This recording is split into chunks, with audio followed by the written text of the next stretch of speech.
Welcome back to Outdoors with Larry Ray, brought to you proudly by Tennessee Wildlife Resource Agency, Barton Power Sports, Sportsman's Warehouse, and Best Care Home Services. Hey, welcome back to Outdoors with Larry Ray as we close out today's show on this November the 10th. And again, we are honoring all of our folks in the armed forces as we celebrate this weekend. Of course, Monday is the holiday, but the actual day is Sunday. But great show today, fastest 90 minutes in outdoor radio programming. I hope you were able to tune in with us. If you missed a segment, go to lroutdoors.com. We have all of the previous shows are posted. Just go up there to do previous shows, and you'll be able to listen to all these segments that we've done. And we're still trying to hook up with Stacie Walker of Prime One Camo, who's been a big supporter of this show, and they're doing a lot of things at Prime One Camo, based out of Savannah, Tennessee, and Hardin County over there with their marketing, new marketing video. You can go to Prime One Camo, that's PRYM1Camo.com. And we were talking earlier with John Gordon about this weekend. I know today and tomorrow is the annual Reelfoot Zone duck hunt, the only part of the state that hunts today and tomorrow. And this is a grandfathered hunt that's been going on forever, it seems like, because of the old Reelfoot days. And really, that Reelfoot is kind of like the Stuttgart for West Tennessee, because Reelfoot is one of those areas. On opening day today, I'm sure they were long lines this morning at the ramps to get out there. And John, you with Ducks Unlimited, I know that you guys keep up with a lot of things, and we can go to du.org,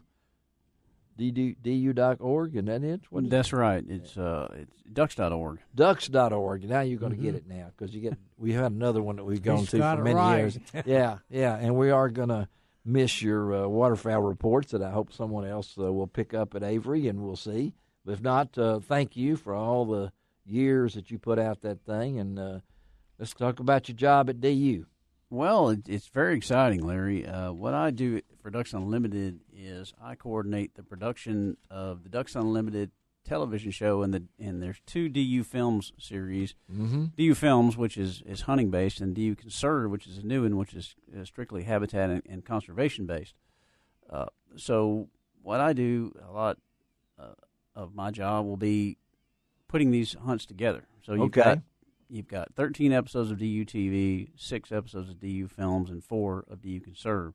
So it's going to take the vast majority of my time. Well in advance. I mean, right? You're working on 2019 now, right? Exactly. 2018 is airing now. I mean, it's on the Pursuit Channel, or you can go to ducks.org DU TV and watch see that, or ducks.org DU Films, and you can see.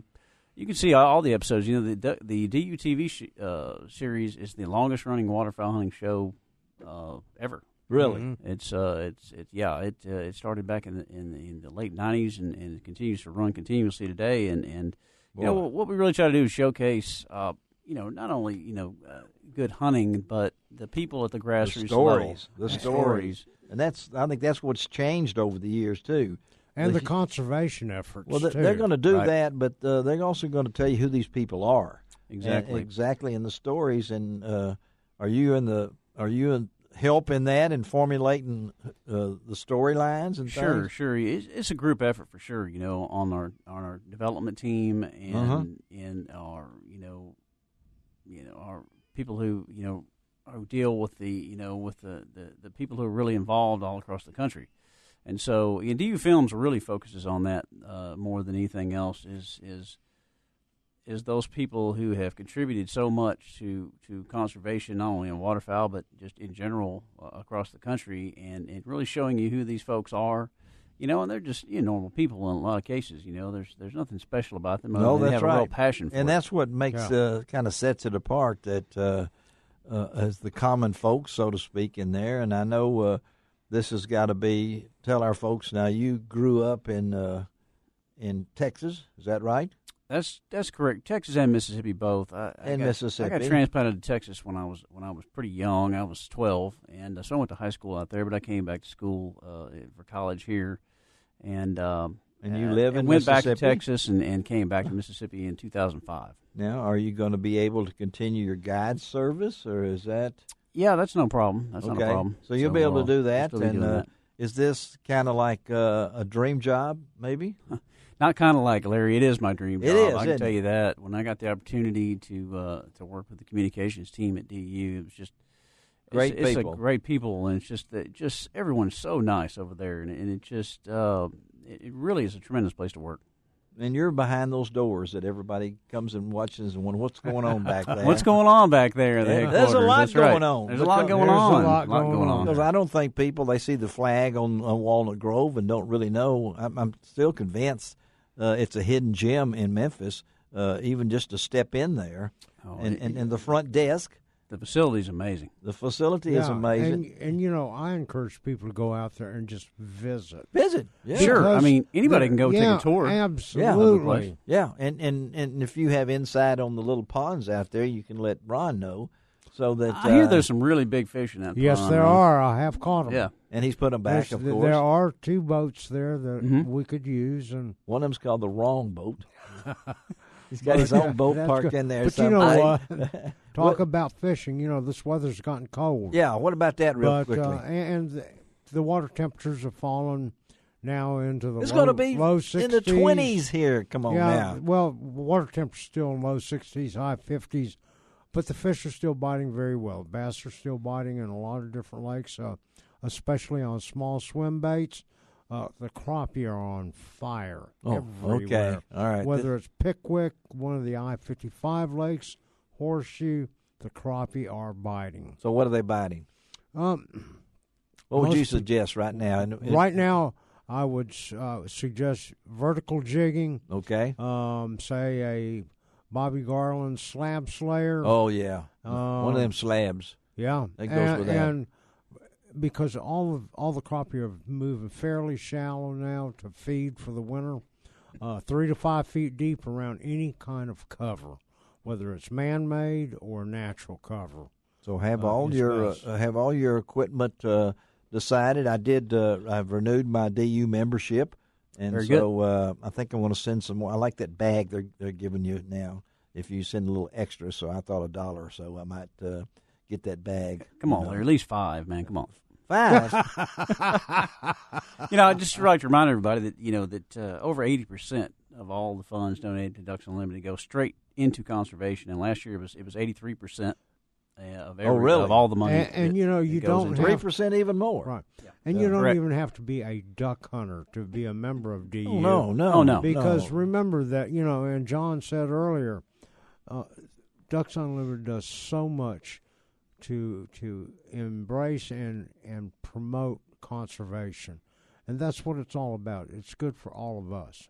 And you don't like to say, they also know how to throw a party. I mean, it helps at that, That's right. The great events just this past Thursday night was the Memphis Banquet. It was one of the biggest in the Mid-South. You've got banquets, parties going on all across the country, especially now. It's a big event. Time. It's banquet time in November. And, like I said, all those funds that people contribute are going, straight into conservation.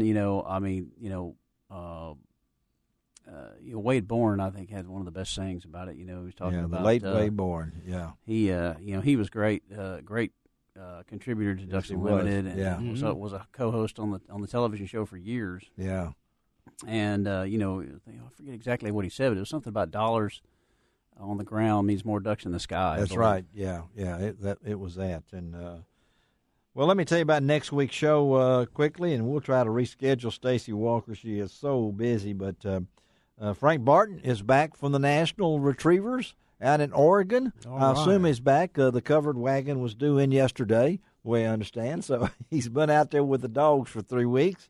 Guy Trebo will be with us, and we're going to talk to Daryl Radijak. And we might even have a contest because anybody can spell Daryl's last name. I have trouble with his first name. But he's Wildlife for You web seminars that he's doing, and you folks know him as the former Chief of Wildlife for the Tennessee Wildlife Resources Agency. Charlie Holder, our good friend and president of Sure Shot Game Calls. You know we're going to talk some waterfowl with Charlie. That's Correct. for sure. And we might even mention Cowboy Fernandez again. I mean, it's going to be hard to, with Cowboy's death back in August. Jeff Berry of Kent's new waterfowl loads, and I don't know if you've seen those, John, but they've upgraded them to the good folks at Kent's.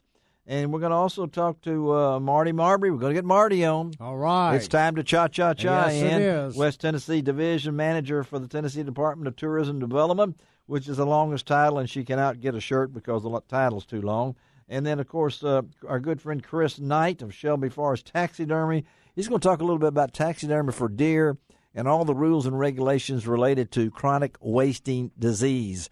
And also talk a little bit about your deer mounts. If you want to get what they call a European mount, a skull mount, it's got to be really clean. And then we're going to talk to Pat Palmer. He is the CEO of Dark Moon Hunting. I love that name.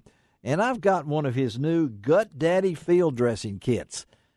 I just got to kill a deer today because it is the most amazing. Yeah, I'm out of meat. So it's coming. Yeah, It's coming. It's yeah, coming. Come on. This is you go to gutdaddy.com. That's GUTDaddy.com.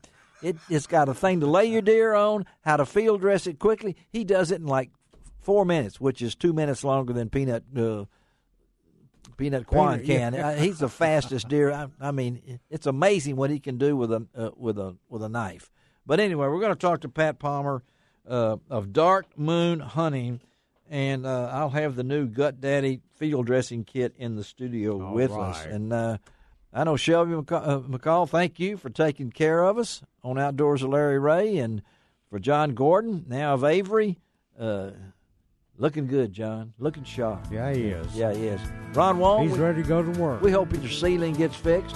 That would be a whole nother show, but Ron's had some interior problems and that he needs to get fixed and everything. I hope everybody has a great holiday this weekend. Remember our troops and our country.